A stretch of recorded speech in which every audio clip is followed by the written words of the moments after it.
Wonderful Amy, how can you blame me for loving you?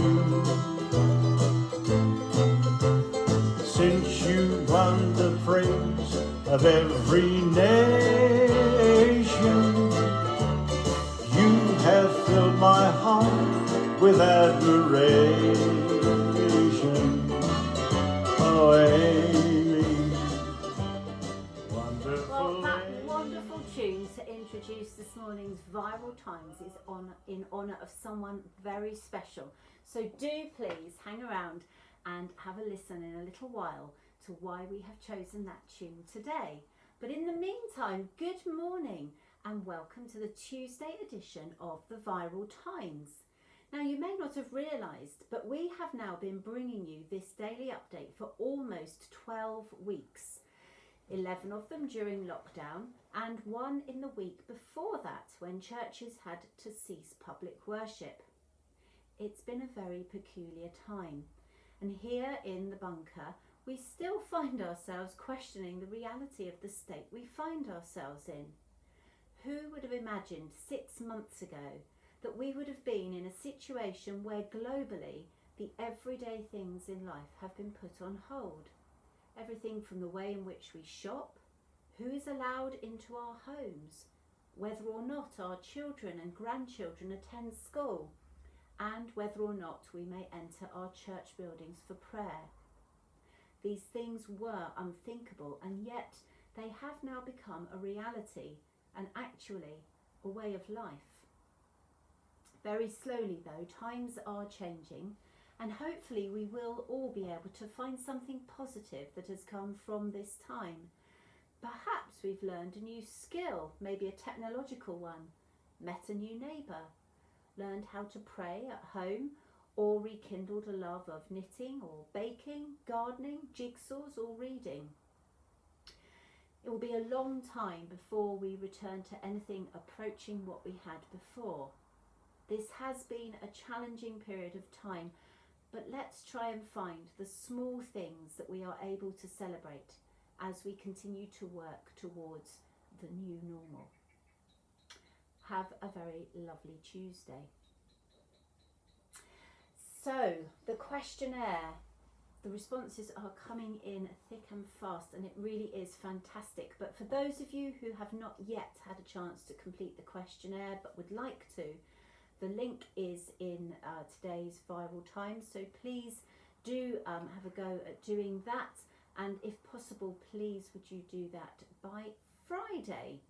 Okay, now the countdown games. Our topical word that formed yesterday's conundrum was celebrant, so well done to anyone who found that, and special congratulations to Cilla Franks, who not only found that word but at least 60 others using the letters.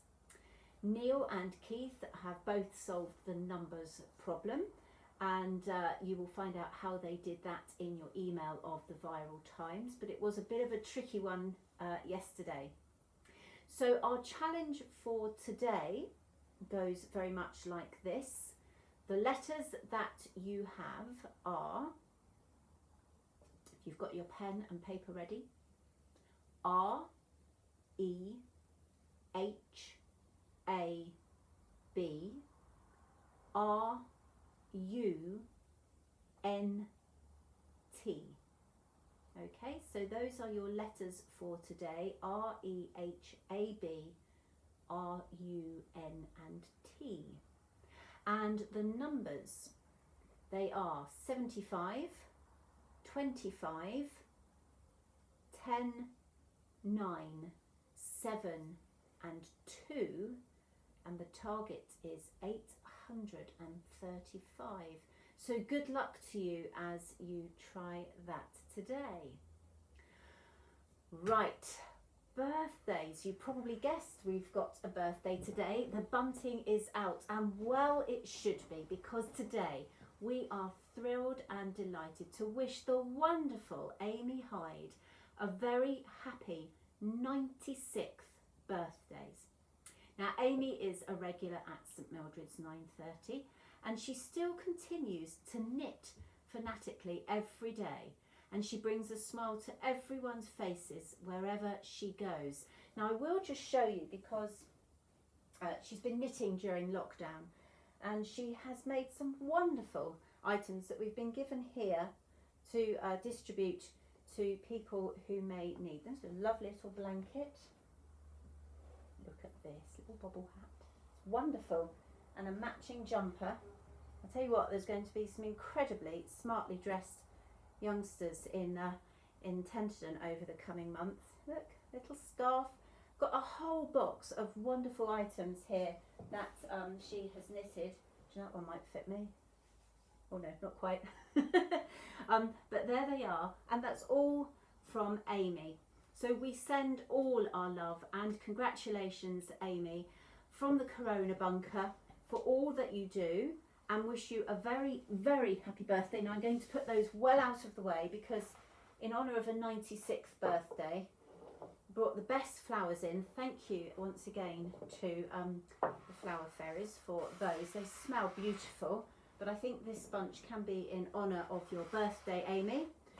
I've gone up to 5 candles, and they're all of decent size. You'll notice the little stub has gone, and we're going to have 2 fountain candles today as well. Not that we ever go overboard in the bunker. So there's 1 and 2, 3, go on, 4, 5 there.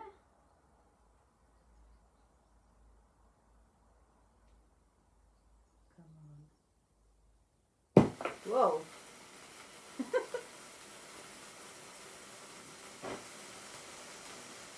Okay, here we go then. To Amy on her 96th birthday. Happy birthday to you. Happy birthday to you.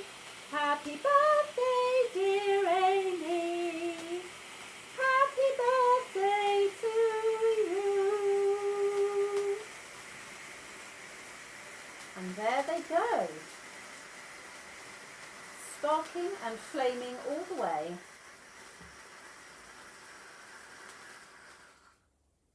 Oh, it's very quiet when they finish. Have a fantastic day, Amy. I'm going to leave those going just there whilst we finish the rest of our bulletin for today. We're going to move on now to the alphabet of church life, and this is the penultimate letter. It is the letter Y. Now, we reckon Y should stand for young people. And your first reaction may be that we have very little contact with young people, but we may be more in touch than at first appears. Through our work with the schools and through visits by pupils and students to our churches, we enjoy some fruitful connections. But of course, there is much more to be done. Tomorrow, Z. That'll get you thinking.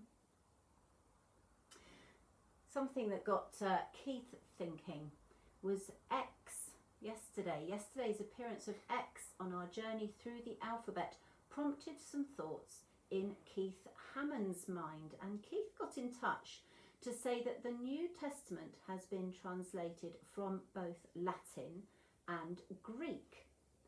And at Sunday school, Keith says, I learnt about the Greek letters for X, which is chi, C-H-I, and P, which is rho. And the chi rho is one of the earliest forms of Christogram, formed by superimposing the first 2 capital letters, chi and rho, X and P, of the Greek word Christos, in such a way that the vertical stroke of the rho intersects the centre of the chi. Now you will see Keith has sent us in a picture of this, and that is in your email version of the Viral Times. Now, although formed of Greek characters, the device, or its separate little part, is frequently found serving as an abbreviation in Latin text, with endings added appropriate to a Latin noun. Thus, XPO signifying Christo to Christ, and the dative form of Christus. So now you know. Thank you very much, Keith, Right, I was sent a little picture the other day which appears in your Viral Times, and it says, Fiji here, I don't come, and there's a picture of a beautiful sandy beach, and the caption above says, this is the first year I'm not going to Fiji due to COVID-19. I usually don't go because I'm poor. So there we go, that's our little bit of humour for today. Now, Worship and the Viral Times on social media. You can access the daily services on our website and on our Facebook page, and all the details of that you will find on the Viral Times. Today we have prayer during the day and also night prayer, which comes from the Northumbria community. So please do join us for our worship there. Our thought for the day today comes from St Luke's Gospel, and it is the wonderful story of Martha and Mary. So please do take a look at that reading, and you will find a reflection there based on the reading as well. And for your own personal prayer at home, we have also included a few suggestions for you today.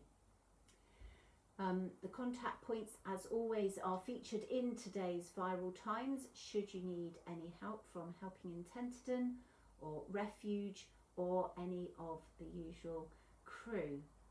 But other than that, and to once again wish Amy a very happy birthday for today, I think that's all we've got for you today. So do, in the meantime today, have a wonderful Tuesday and keep safe, keep praying and keep connected. Goodbye.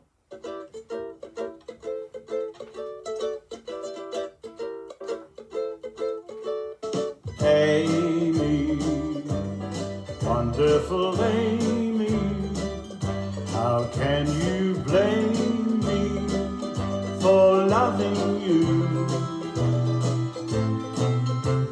Since you won the praise of every nation, you have filled my heart with admiration.